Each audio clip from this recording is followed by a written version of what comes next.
Hi, I'm Perry Atkinson, General Manager here at theDove. Hey, check out our other videos and check out our website at thedove.us.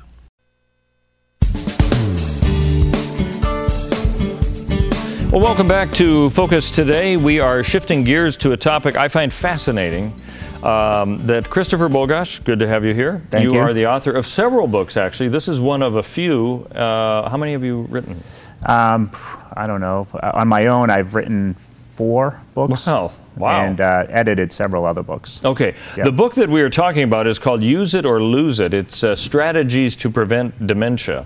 And you've also got a book that you kind of talked about it a little bit called The Golden Years, right? Yeah, The Golden Years, Healthy Aging and the Older Adult. And it's very much in the same vein as growing older and learning Sure. how to live healthy as we grow older. Now, you right now are a nurse at the VA, is that correct? Nurse at the VA. Also, I'm a pastoral counselor at Living Water Counseling. Okay. The main thing that I do is I'm the founder of Good Samaritan Books, which is a publishing ministry seeking to inform, transform, and reform medical care along biblical lines. No small challenge there. No, also wear several hats. I work with a psychiatrist, Dr. Kurt Storos, in Shady Cove, and he and I work together on a lot of psychiatric type issues. And Wow. and yeah, How do you fit that in? On weekends? well, during the week, you see, you see clients, and you have certain blocks of time that you see them. So there's a Wow, lot of you're pretty different busy. things. Well, Yeah. I want to talk about some of the things that you outlined perhaps in your previous book, but also the Use It or Lose It strategies to prevent dementia.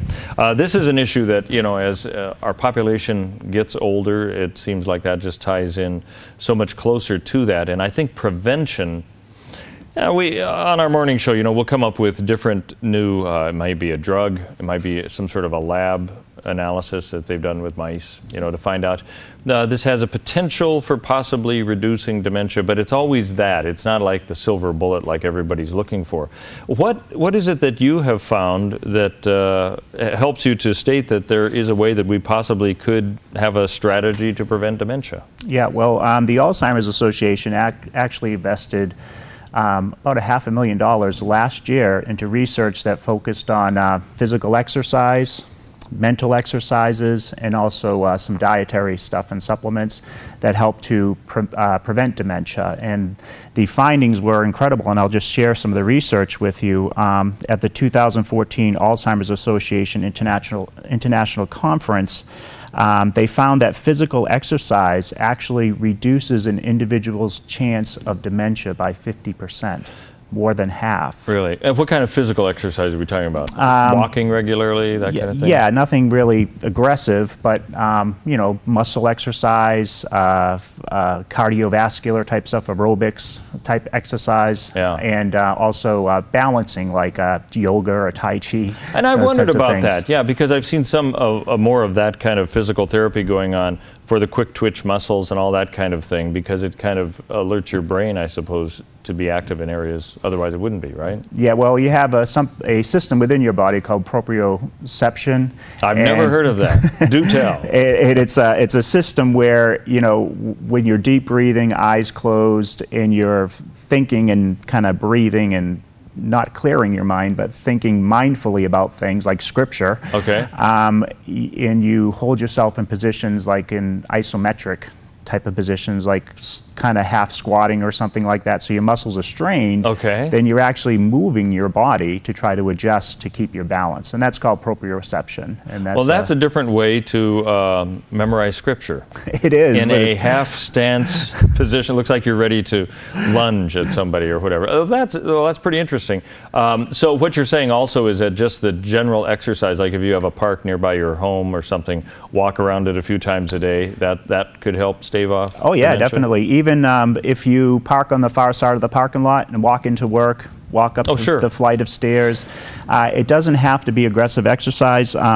They found that it could just be any type of exercise where we just exert our body, even after the midlife point, that we are actually able to decrease our chances of dementia by 50%. I mean, that's quite significant. I've heard midlife being categorized in any level of age, which sometimes we tend to think, oh, you're middle-aged when you're 50. Well, that would mean you're going to live to 100, which may not be that. So what age group are you talking about then that you can still be active and find the benefit?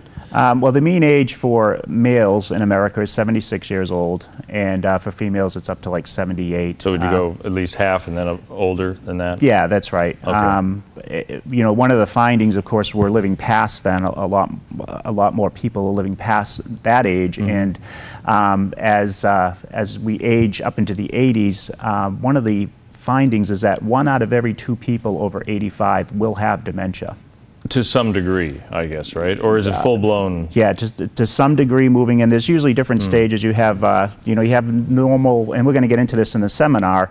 We talk about just ordinary cognitive decline with aging, but then there's a condition called mild cognitive impairment, which could be like a stage prior to dementia or not. If we maybe apply some dietary changes and exercise and mental exercises, then maybe we can kind of slow that down and maybe even stop it. But usually then there's mild cognitive impairment, and then it goes into dementia, and then you get into the stages of dementia and decline. And dementia, of course, is just a umbrella term for over 70 different types of neurocognitive problems, where there's 4 major types, and we'll get into these in the seminar, which is there's Alzheimer's disease, of course, everybody's most familiar with that.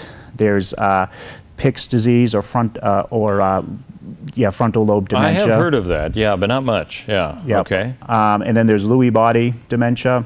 You know, I have heard that name too, but I have not had the context of what you're saying. Okay. Yeah, we're going to get into that type of stuff. And also Parkinson's disease, which can progress to dementia. Usually Parkinson's is separate, but down the road it can. I think 30% of people with Parkinson's disease do develop dementia. And then, of course, there's very common, which is vascular dementia, which is usually brought on from transient ischemic attacks, where you have decreased oxygen to your brain, or even full-blown strokes, where there's a clot that blocks you know, circulation to the brain, or even a bleed out in the brain.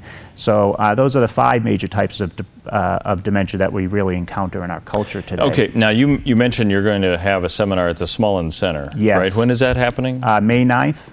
Okay. Yep, and Living Water Counseling is sponsoring the event. Okay, we've only got a couple minutes. I want to mention that again, so if you want to write this down, you certainly can. So you're looking at the physical aspect of it, the healthy aspect of physical activity. Are you also covering diet? Does that make much of a difference? Diet, yes. Mediterranean diet. Research has found that that a Mediterranean diet could actually reduce the chances of dementia by 90%. Wow. That's incredible. You know, a diet with olive oil and nuts and fish, you know, omega-3 fatty oils. I mean, and this is not just, like you mentioned, the latest and greatest things being tried in mice. This is actually empirical research that studies on human beings have proven to be effective.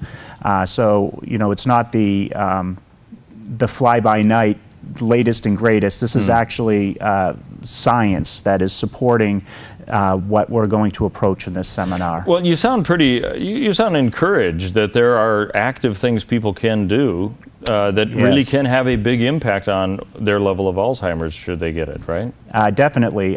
Well, as far as in the early stages, of course, there's things we can do to slow the progression of the disease that are even more effective than the medications we have out there today.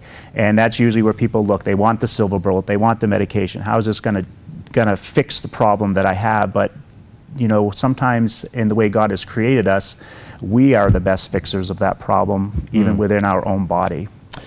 Okay, so we've got, I don't want to leave anything out here. We have physical activity, we've got eating, we've also got you're talking about kind of the concentration aspect of memorization. I suppose that has an aspect to it. I call them mental exercises. Right. What else is there that we need to be knowing about how we can prevent Alzheimer's? Sleeping is very important. Really? 6 to 8 hours a night on average we should sleep. This has all been studied out. Managing stress in productive ways through like those balancing exercises. We could do deep breathing to help de-escalate and manage stress. And also engaging in social activities. It's very important to be involved socially with other people, whether that's at church, at a community center, a Bible study, just talking over coffee, over things that are of a stimulating nature. and those are other things that we can turn to help prevent dementia. You know, and I don't want to make it a stereotype, but I think that sometimes as people get older, they kind of regress from what the activity they had been engaged in life, and you know, get into more of that retirement mode, which that would tend, I would think, to feed into it unless you do these active things of really being forthcoming in your own environment, and crossword puzzles, and getting out in the community and doing things. I mean, that sounds like a very basic thing, but that could have a huge impact, right? It does. What you're saying? It does.